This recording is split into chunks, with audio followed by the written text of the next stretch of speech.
Salut à tous, c'est Epi. Dans cette vidéo, je vais vous montrer comment créer votre serveur FiveM de zéro en étant débutant. Allez, c'est parti!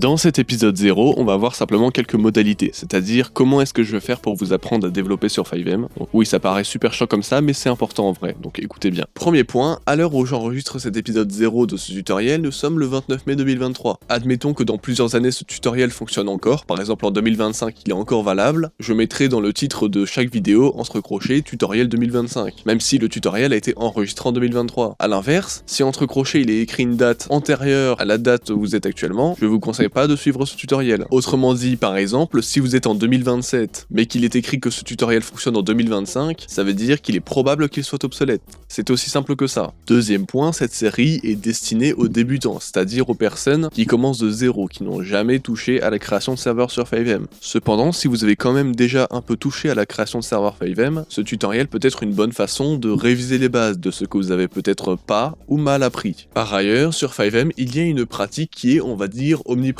Le leak et le vol de ressources. C'est le fait que des personnes achètent une fois leurs ressources et la distribuent gratuitement à tout le monde sur des serveurs Discord dédiés. Évidemment, je ne mets pas en avant cette pratique et j'ai déconseille quiconque d'utiliser cette méthode. De 1 parce que c'est pas cool pour les développeurs qui ont créé la ressource payante initialement, mais bon, en dehors de ça, c'est surtout que ces ressources sont souvent incompatibles avec les versions plus récentes du framework que nous allons utiliser dans cette série de tutoriels. Voilà pourquoi je déconseille aux personnes qui débutent dans le développement sur FiveM d'utiliser ce genre de ressources qui vont en général plus leur causer des bugs que leur donner des fonctionnalités. Autre point et dernier point, je pense que vous l'avez peut-être remarqué, il y a le lien vers mon serveur Discord en bas de votre écran. Le lien est aussi disponible dans la description de cette vidéo et de toutes les vidéos de la série du tutoriel. Et en fait, simplement que ce serveur Discord est déjà un serveur Discord d'entraide, mais par-dessus tout, c'est surtout un serveur Discord où vous aurez toutes les annexes des vidéos. C'est-à-dire que s'il y a un fichier à télécharger, un lien vers un GitHub ou quoi que ce soit d'autre d'utile dans la vidéo, ce sera sur le serveur Discord et pas dans la description de la vidéo. Voilà, c'est tout pour moi. Si vous êtes motivé, vous pouvez directement aller sur l'épisode 1. N'hésitez pas à vous abonner, c'est gagnant pour vous comme pour moi.